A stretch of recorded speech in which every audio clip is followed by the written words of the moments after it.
Então, muito boa tarde, pessoal. Nós vamos iniciar mais uma live aqui do canal CEO TV Podcast. Este aqui é um canal de empresarial, todavia, nós também conversamos com pessoas que estão em transformação, que podem contribuir não só no mundo do business, mas também nos pilares de saúde, nos pilares espirituais, que faça a governança mental inteira, governança pessoal, porque a gente divide esse conceito de governança pessoal em pilares, em 7 pilares, que a gente vai trazer depois aqui para vocês conhecerem esse conceito que eu estou desenvolvendo já há alguns anos, que é a governança pessoal. Então, essa roda de governança pessoal, ela envolve o pilar espiritual, o pilar de saúde, o pilar de finanças, e é um construto, é um conjunto de várias coisas juntas que tornam uma pessoa mais feliz, mais proeminente com o seu semelhante, com o meio ambiente, com o seu derredor, né? E no canal, nesse pilar espiritual, a gente tem trazido algumas pessoas aqui que porventura conhecem as escrituras, conhecem um pouco de Bíblia, para trazer temas aqui que sejam correlacionados. A gente já fez 2 dessas, uma primeira eu fiz fazendo uma relação da vida do pai de Jesus, José, e a outra foi o meu amigo Edmar, um grande tributarista, que fez uma exposição aqui muito bonita, muito importante, que foi uma exposição de Deus e o dinheiro. Agora a gente vai falar de uma exposição que tem muito a ver com planejamento, tem muito a ver com resiliência, que é a história do livro de Daniel, que está na Bíblia. Muita gente até nunca ouviu falar dessa história, viu? A história de Daniel. Porém, é uma história das mais importantes que a gente pode ver na Bíblia, é essa história do livro de Daniel. Então, como é que a gente vai fazer essa dinâmica aqui? Primeiramente, a gente vai sugerir que você se inscreva no nosso canal, CEO TV Podcast no YouTube. Você possa contribuir com esse trabalho, porque é um trabalho que vai ajudar muito você através do espelhamento mental, de ver outras pessoas falando aqui, e você vai poder aprender várias coisas aqui e de forma gratuita, né? Então a gente vai fazer assim, como é que a gente vai fazer a dinâmica aqui dessa exposição aqui do livro de Daniel? A gente vai fazer isso de 2 formas. Eu vou ler a Bíblia, a gente vai fazer isso fatiado, a gente vai fazer isso em 2 partes. Hoje a gente vai fazer a parte 1 e a posteriori, outro dia a gente vai fazer a parte 2. A gente vai falar aqui hoje do capítulo 1 ao capítulo 3 do livro de Daniel. Eu vou começar aqui lendo, a dinâmica vai ser, eu vou ler aqui o texto bíblico e depois a gente vai trazer aqui a melhor interpretação para esse texto e esse momento aqui que a gente vai estar lendo as escrituras, tá bom? Então, realmente, Daniel tem muita coisa para a gente aprender com esse livro de Daniel, tá bom? Então, qual era o contexto histórico desse livro de Daniel? Era o seguinte: o povo de Israel ele estava dividido em 2 partes. Era a parte norte e a parte sul. A parte norte, ela já estava, o reino de Israel estava dominado pelo reino dos assírios. E lá em Israel, essas 10 tribos que ficavam ao norte, eles estavam dominados pelo reino dos assírios. Todavia, o reino do sul de Israel, que era composto de Judá e Jerusalém, eles tinham um rei próprio, um rei judeu. Acontece que nesse tempo o povo judeu escutava falar da grande potência que estava aí em emergência no mundo, que era a Babilônia, onde só se ouvia as grandezas de todo o reino da Babilônia. Muita gente já ouviu falar da Babilônia através de uma das 7 maravilhas, que era o Jardim Suspenso da Babilônia. Então, o Jardim Suspenso da Babilônia tem a ver exatamente com esse texto e com essa história que a gente vai contar aqui hoje, né? Que a gente vai compartilhar aqui com vocês hoje, tá bom?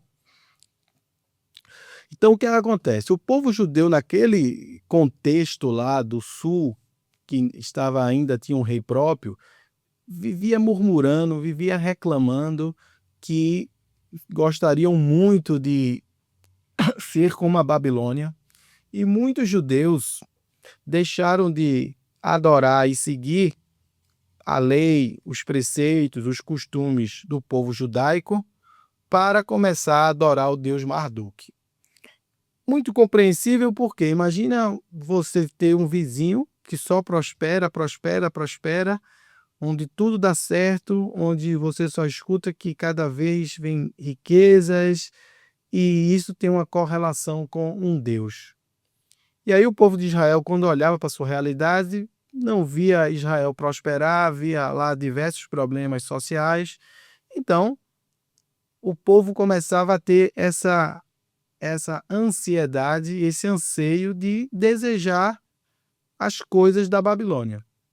Acontece que existiam profecias já bastante antigas que a gente vai falar aqui, tanto do profeta Isaías quanto o profeta Jeremias, que já predizia que Israel iria para o cativeiro, que iria ser dominada por uma nação, e essa nação ia levar o povo de Israel cativo. Então, basicamente foi assim: o povo, de tanto reclamar para Deus que a Babilônia era um lugar melhor de se viver, Deus proveu esse desejo do povo. Vocês acham que a Babilônia é bom? Vocês acham que a Babilônia é o suficiente para vocês? Vocês vão ficar cativos na Babilônia durante 70 anos. E esse período de 70 anos, isso existia uma profecia bíblica, né, que predizia essa sujeição do povo judeu ao Império Babilônico, tá? Então é esse contexto que eu vou ler aqui o primeiro capítulo aqui, né? E a Bíblia, como a palavra de Deus, somente por ler, sem precisar raciocinar nada, já muda a quem está lendo e muda quem está escutando também. Então, o primeiro capítulo do livro de Daniel começa assim: no ano do terceiro reinado de Jeoaquim, rei de Judá, veio Nabucodonosor, rei da Babilônia, a Jerusalém e a sitiou. O Senhor lhe entregou nas mãos a Jeoaquim, rei de Judá, e alguns utensílios da casa de Deus. A estes levou-os para a terra de Sinar, para a casa do seu Deus, e pôs na casa do tesouro do seu Deus.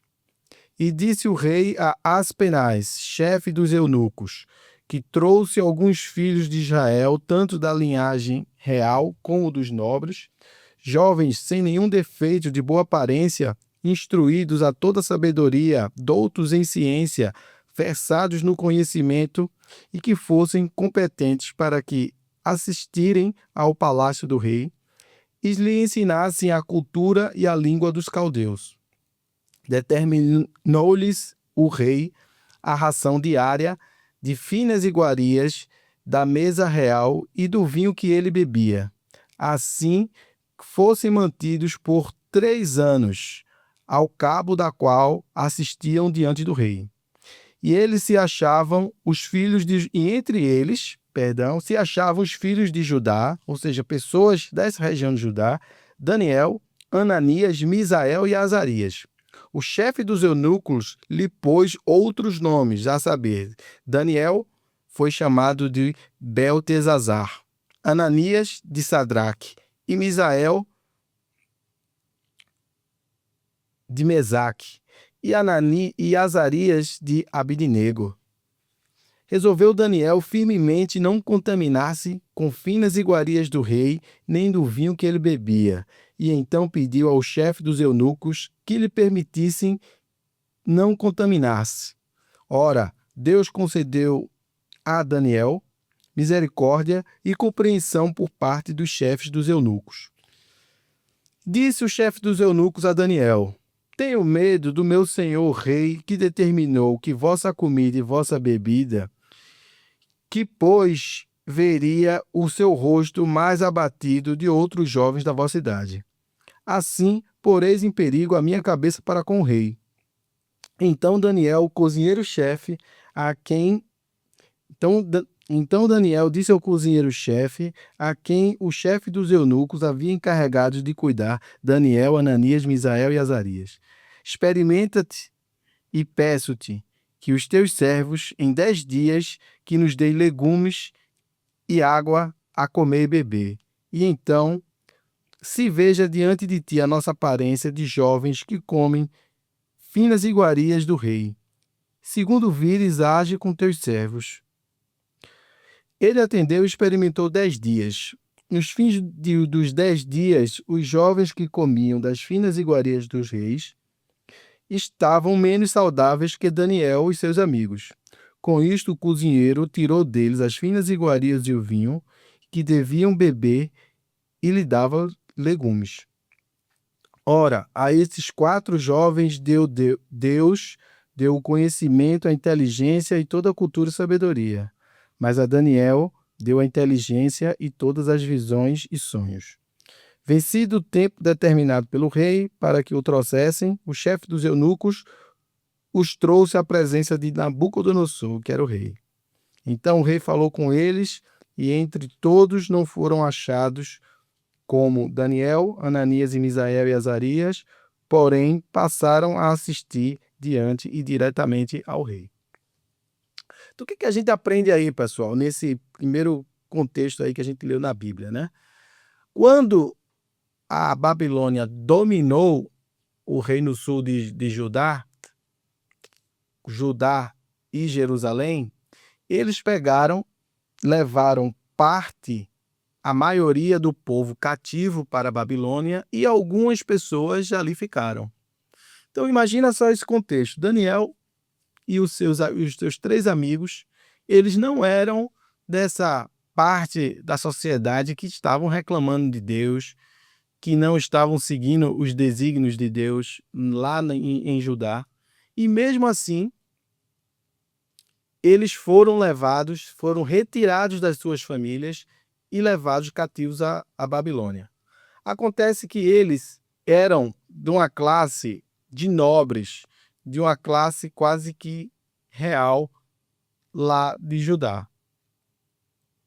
Eles não eram pessoas comuns da sociedade, já eram pessoas muito bem instruídas, eram pessoas que guardavam a palavra de Deus.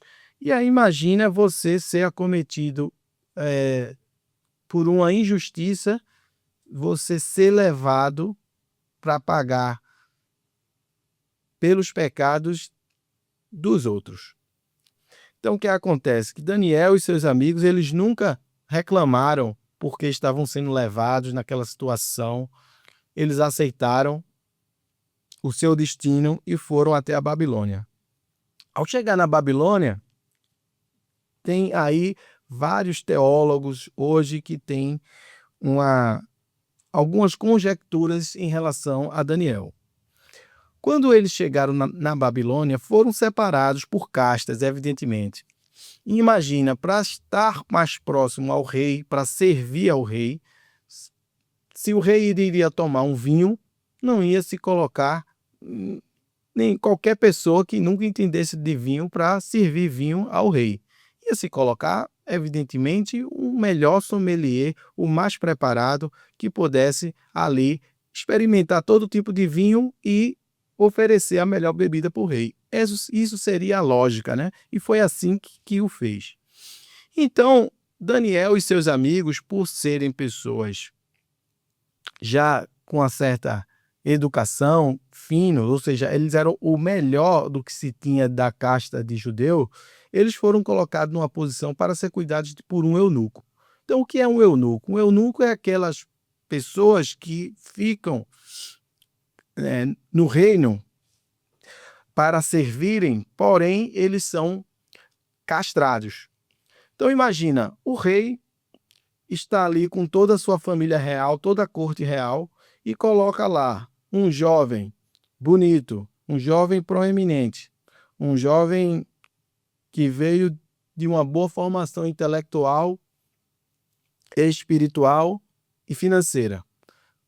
Seria muito normal que suas concubinas, ou até suas filhas, ou até a sua mulher se envolvesse com esses jovens que estariam ali servindo dia a dia, por anos a fio, até a sua morte na corte.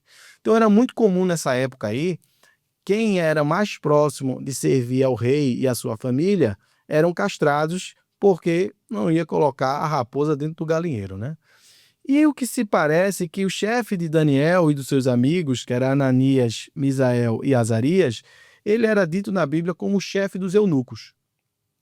Então, é fácil e objetivo afirmar que Daniel e seus amigos também viraram eunucos. O chefe dos enfermeiros, normalmente é o enfermeiro. O chefe dos médicos, normalmente é o médico.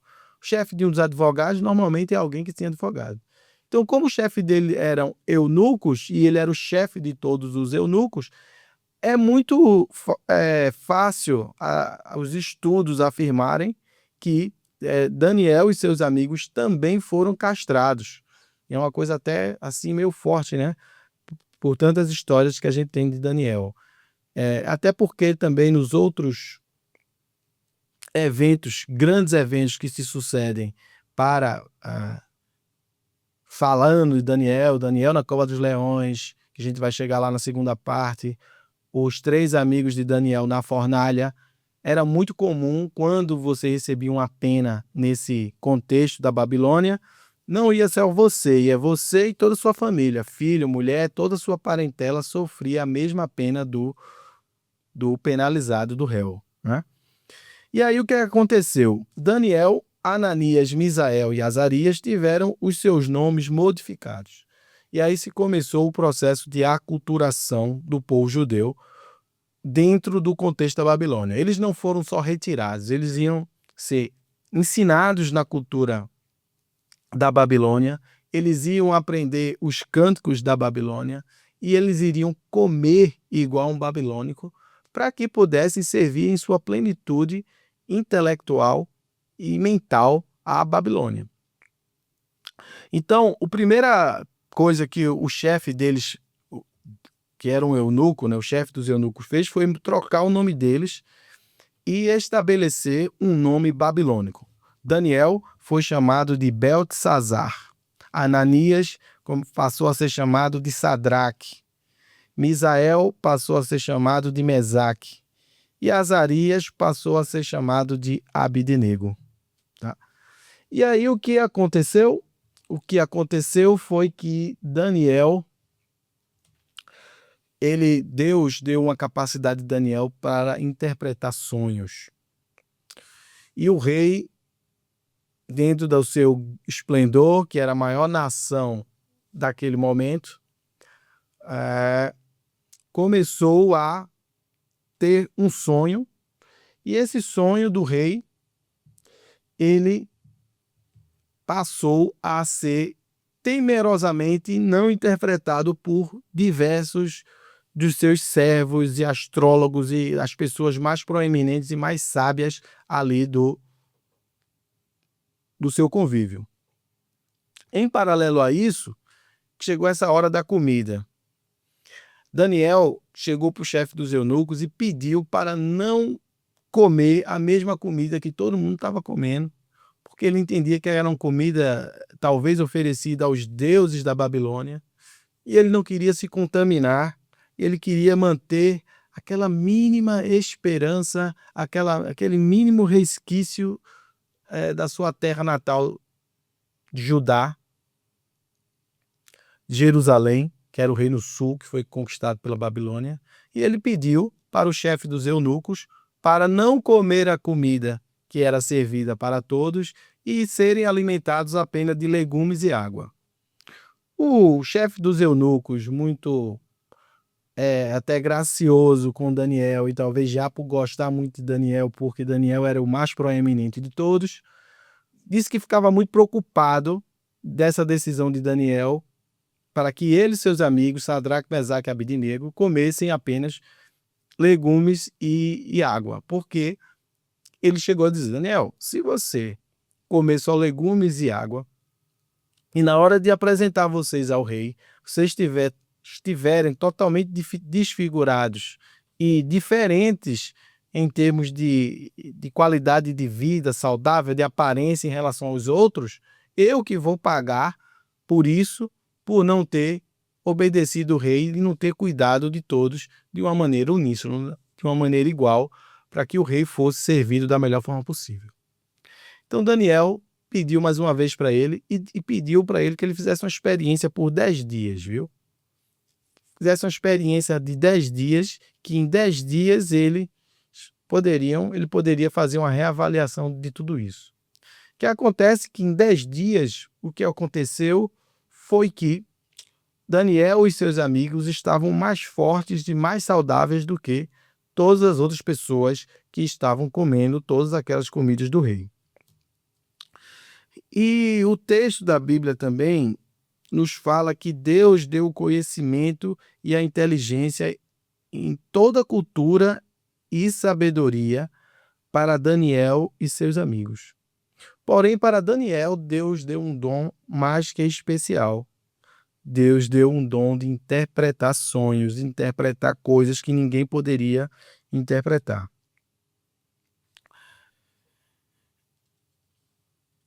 E aí chegou o momento crucial de Daniel e seus amigos serem colocados diante do rei.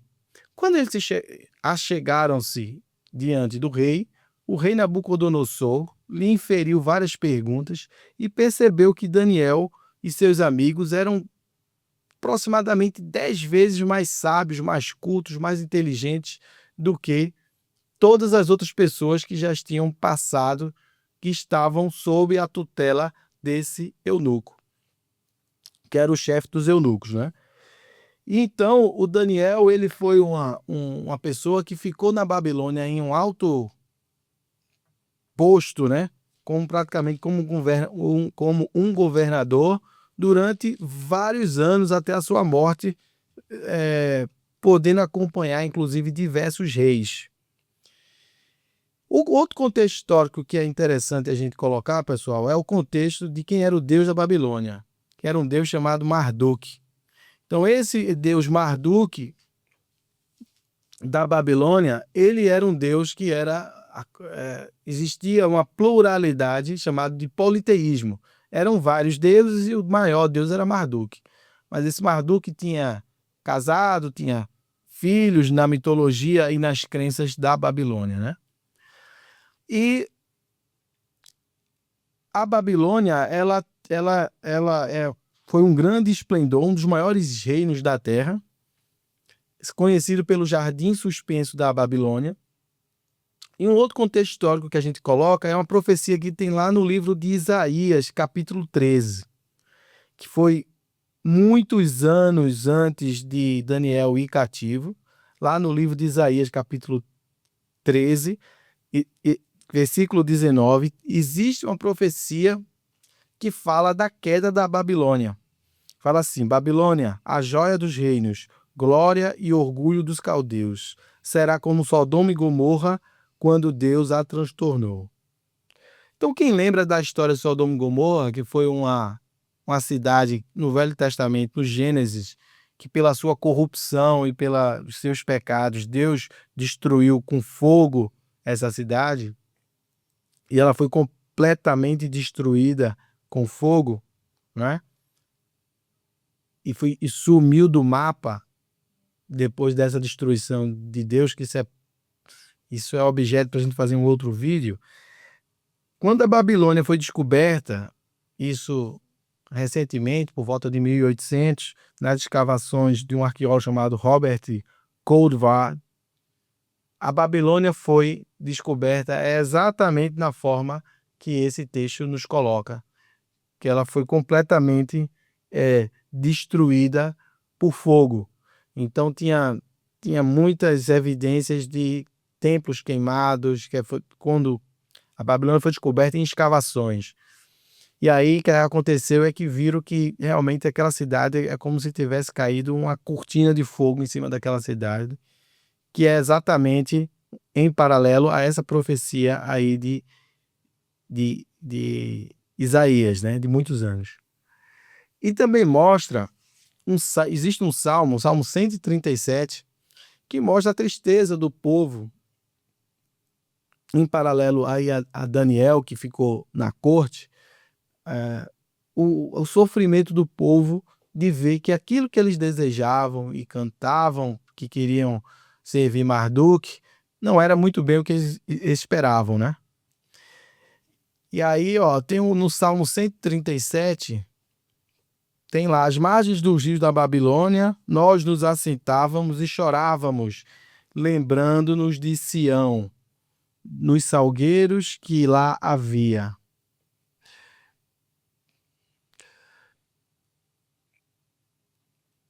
Vamos lá, as nossas canções e os nossos opressores, que fôssemos alegres, dizendo: entoai algum cântico de Sião. Então, esse salmo, ele fala o seguinte, que os chefes lá da Babilônia chegavam para eles e diziam assim, ó, canta aí uma canção lá de Sião. E eles choravam, dizendo, pô, como a gente canta uma canção lá de Sião, lembrando de toda a destruição que estava lá. Como a gente pode entoar esse cântico estando em terra estranha? E no livro do profeta Jeremias, para finalizar essa questão do contexto, já existia uma profecia de que Israel ficaria cativo na Babilônia por 70 anos. Então imagina aí o contexto de Daniel, de ter ido jovem lá para a Babilônia e, por conhecer a Escritura, saber que ficaria no mínimo 70 anos. E Daniel, de muito bom grado, creio que a sua esperança era sempre pensar que 70 anos iria chegar o fim do cativeiro do povo judeu na Babilônia. E aí houve um episódio que aí foi um divisor de águas na história de Daniel. Daniel já era proeminente, seus amigos também proeminentes, porém o rei teve um sonho e chamou todos os sábios, todos os astrólogos, todos os feiticeiros, todas as pessoas importantes do reino e pediu para que as pessoas que tinham aquele conhecimento de astrologia, de feitiçaria, que interpretasse o seu sonho. E ele chegou e pediu para que essas pessoas interpretassem o sonho. Todos os sábios, todos os feiticeiros, todos eles interpretassem o sonho. E aí os sábios diziam, mas rei, conta-nos o sonho para que nós possamos interpretar. E aí o rei se negava a contar e dizia que eles que tinham que dizer qual foi o sonho que eles tiveram. E aí, por uma segunda vez, os sábios pediram para que o rei contasse o sonho, que eles dariam interpretação. Ó rei, diz o teu sonho que nós vamos te dar a interpretação. E aí o que acontece, aí já é o capítulo 2 do livro de Daniel, o rei ficou completamente enfurecido e mandou um decreto para que matassem todos os sábios, feiticeiros, todas aquelas pessoas que tinham capacidade de interpretar aquele sonho, iam morrer. E aí essa ordem de matar todos os sábios e todas as pessoas proeminentes que tinham a capacidade de interpretar um sonho, se chegou também no calcanhar de Daniel, que estaria também dentro dessa categoria de pessoas sábias. Então, Daniel, em um ato de muita sabedoria, chegou para aquele oficial que estava determinado para cumprir essas ordens e pediu uma chance de ir a Deus, orar a Deus e pedir para que Deus interpretasse o seu sonho e lhe desse essa interpretação. Muito bem, deram essa chance a Daniel. Daniel foi a Deus e Deus o revelou o sonho que porventura tinha sido o sonho do rei. E ao chegar na presença do rei, Daniel interpretou esse sonho. Disse: rei, você sonhou com uma estátua e essa estátua tinha uma cabeça de ouro, tinha peitos e braços de prata, tinha um ventre e um quadril de bronze as pernas eram de ferro e os pés era parte de ferro e parte de barro. O significado desse sonho é que a cabeça de ouro é você, ó rei, em todo o seu esplendor. Os peitos e braços de prata são um próximo reino que vai sobrepor ao seu. O ventre e o quadril de bronze será um terceiro reino que vai também sobrepor sobre o reino de prata. E as pernas de ferro será um outro reino que vai suceder esse reino de bronze.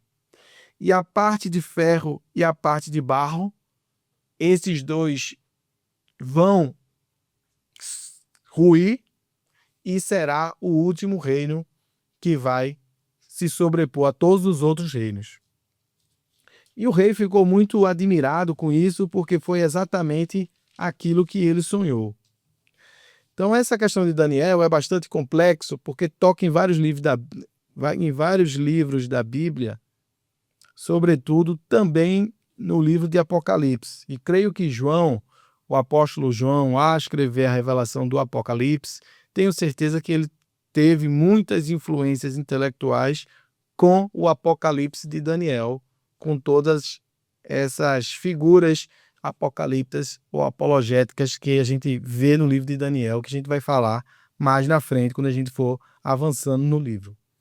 Então o rei ficou muito admirado com tudo isso que Daniel falou para ele, e o sonho bateu. Tudo aquilo que Daniel falou foi aquilo que de fato o rei tinha sonhado. E o que aconteceu com Daniel? Daniel foi promovido a uma espécie de governador sobre toda a província da Babilônia. E ele pediu ao rei, que também promovesse os seus amigos, Sadraque, Mesaque e Abidnego. Ele pediu para que também os seus amigos fossem, junto com ele, promovidos. E o que acontece é que o rei, de fato, atendeu esse pedido de Daniel, e Sadraque, Mesaque e Abidnego, eles ficaram agora sobre todos os negócios da Babilônia. É como se Daniel fosse o governador e Sadraque, Mesaque e Abidnego fossem os prefeitos. E aí se passaram alguns anos e eles foram crescendo, foram cada vez mais crescendo, tendo mais proeminência na Babilônia, e evidentemente isso foi causando muita inveja, muita dissensão naqueles outros sábios. Até que chegou um momento que a Bíblia não fala onde Daniel estava, talvez por ele ser um governador, ele estaria em viagem, era um cara muito importante no reino, que deveria estar visitando várias províncias da Babilônia, que era o maior reino da época, e quem estava ali naquele momento era Sadraque, Mesaque e Abidnego. E aconteceu que houve um decreto do rei, que esse decreto ele foi para fazer uma estátua de ouro, e essa estátua de ouro representava o próprio rei e os deuses da Babilônia. E o decreto do rei foi o seguinte: quando começar a tocar toda sorte de música, todos devem se prostrar diante desta estátua. E aconteceu que estava lá em um grande ajuntamento de pessoas, onde estavam todas as pessoas ali do reino, nessa inauguração dessa estátua. E quando começou a tocar a música, que era o sinal para que todos se curvassem diante da estátua, todos se curvaram, exceto os 3 amigos de Daniel, que era Sadraque, Mesaque e Abidnego. Então imagina uma multidão de gente, todo mundo se prostra, e aí no meio da multidão há 3 que ficaram de pé. E aí isso causou revolta, e isso causou uma alegria maligna no coração daqueles que queriam destruir Sadraque, Mesaque, Abednego e Daniel. E foram até o rei e falaram: rei, o teu decreto ele é imutável. Todos se curvaram diante da estátua de ouro, cumprindo as tuas ordens. Todavia, Sadraque, Mesaque e Abednego não se curvaram diante da tua ordem e diante da estátua. Então, o que acontece é que o rei conhecia eles, tinha uma estima com Sadraque, Mesaque e Abidnego e os chamou até a sua corte para tomar satisfações. E os indagou. Sadraque, Mesaque e Abidnego, vamos dar-lhe uma chance. Vamos tocar a música e vocês têm que se prostrar à minha estátua de ouro. E aí Sadraque, Mesaque e Abidnego, surpreendentemente, mantiveram a sua posição, a sua postura de não se prostrar diante da estátua de ouro. Então o rei ficou muito enfurecido e determinou que Sadraque, Mesaque e Abidnego fossem jogados numa fornalha ardente. Então, como é que era esse contexto? Essa fornalha, pessoal, era muito parecida com aquelas casas que fazem tijolo de olaria. Era uma casa alta onde se cozinhava tijolos. Ela era acendida com muita força de fogo e eram feitas ali pedras. Então, ele foi determinado que eles fossem amarrados, Sadraque, Mesaque e Abidnego, eles fossem amarrados e fossem jogados nessa fornalha. Ocorre que esse rei, ele pediu para que essa fornalha fosse acesa com 7 vezes mais potência do que era o normal. Tanto é que a Bíblia fala que as pessoas que levaram o Sadraque, Mesaque e Abidnego, ao chegar próximo da fornalha, o calor era tão intenso que esses oficiais que amarraram e estavam conduzindo eles para a fornalha morreram de tão quente que estava essa fornalha. E aí, surpreendentemente, vem esse primeiro ápice, dessa história que a gente está contando aqui como parte 1, que foi o seguinte. Quando eles jogaram Sadraque, Mesaque e Abidnego na fornalha, primeiro aquela teoria de que eles de fato eram eunucos, que eles não tinham famílias, que eles não, por serem castrados, eles não se reproduziam. Porque só fala que foram jogados 3, Sadraque, Mesaque e Abidnego. E numa pena como essa, de ser jogado numa fornalha ardente, iria ele e toda a sua família junto, para que não ficasse nenhuma descendência. Assim era o costume do povo. E aí, ao jogar esses 3 homens na fornalha ardente, esses 3 jovens, o rei Nabucodonosor, olhando de um plano superior a esta construção, ficou totalmente abismado, porque eles estavam no meio do fogo e não se consumiam. O fogo não os queimava. E para surpresa do rei, ele falou: a gente jogou 3 homens aí na fornalha e eu vejo um 4. Só que este 4º homem, ele tem a semelhança de um filho de um Deus.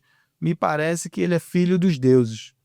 Então a Bíblia fala que o anjo do Senhor foi para dentro da fornalha e impediu com o seu poder, com a sua presença, que Sadraque, Mesaque e Abidnego fosse consumido pela fornalha.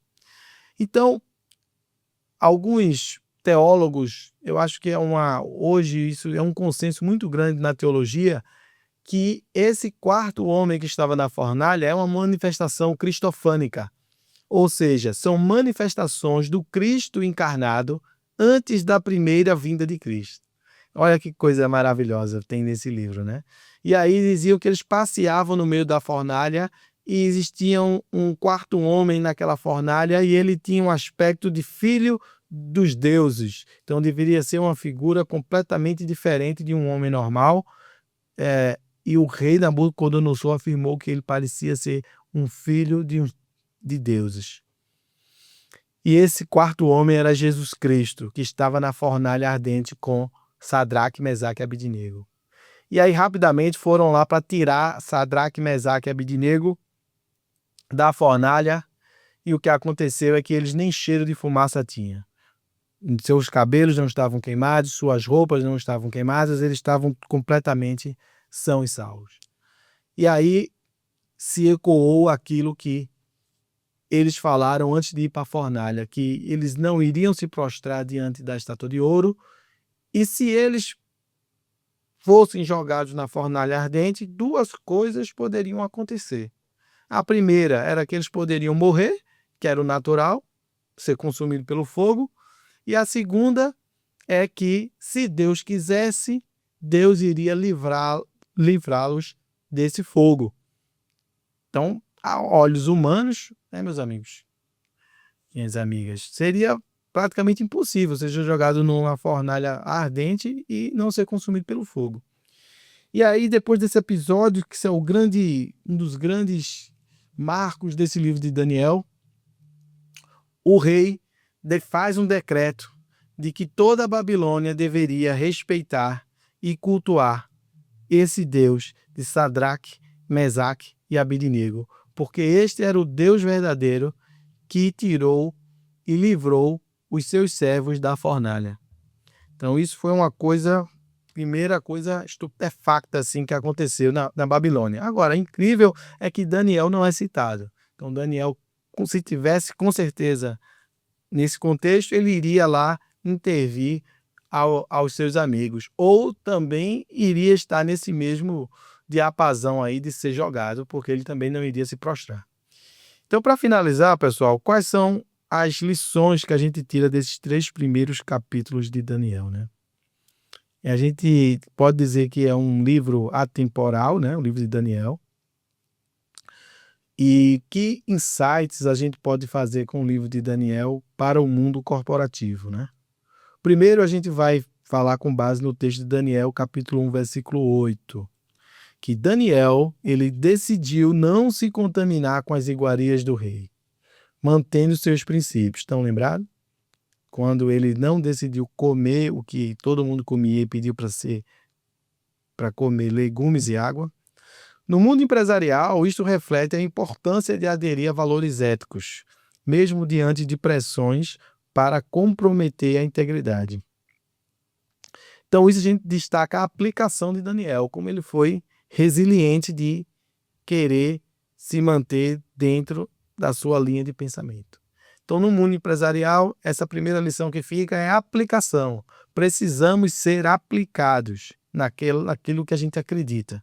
Como Daniel foi, comeu legumes e água e prosperou com a sua aparência, provando que ele tinha que manter sua integridade e os seus preceitos, no meio de uma geração e de uma sociedade completamente corrupta. Então, no mundo empresarial, também esse conceito de aplicação, ele nos deixa uma grande lição da gente não se contaminar pelo meio. Então, a gente tira, a primeira lição seria a integridade inabalável. A gente tentar ser íntegro, tentar ser certo nas nossas relações empresariais. A segunda lição que a gente tira desse livro é sabedoria em decisões, com base no texto de Daniel, capítulo 2, do versículo 14 ao 19. Então, que aplicação a gente tira disso, pessoal? Diante de um decreto de morte, Daniel buscou sabedoria divina antes de agir. Lembra que o rei, ao chamar todos os sábios, e os sábios não tiveram a capacidade de interpretar o sonho, ele mandou matar todo mundo? Então, no ambiente corporativo, isso ressalta a importância de decisões ponderadas e da busca por orientação superior em momentos críticos. Então, às vezes no mundo empresarial a gente está com um momento tão crítico ali, vida ou morte, para ser até demitido. E nesse momento a gente tem que parar, a gente tem que olhar para o alto, a gente tem que respirar para que Deus possa nos ajudar com o seu melhor caminho, o seu melhor favor. O terceiro aspecto que a gente pode destacar é resiliência sob pressão. Mesmo sob a ameaça de ser morto ou de serem mortos, Sadraque, Mesaque e Abednego, eles resistiram a essa pressão, que com certeza foi uma pressão que doeu na alma deles, porque eles pensaram assim: a gente está sendo fiel a Deus, a gente está não se contaminando, a gente está servindo a Deus com alegria, a gente não está traindo a Deus, se curvando a outros deuses, e mesmo assim foi decretada uma sentença de morte para que fôssemos jogados numa fornalha cheia de fogo ardente. E será quase impossível que a gente se livre disso.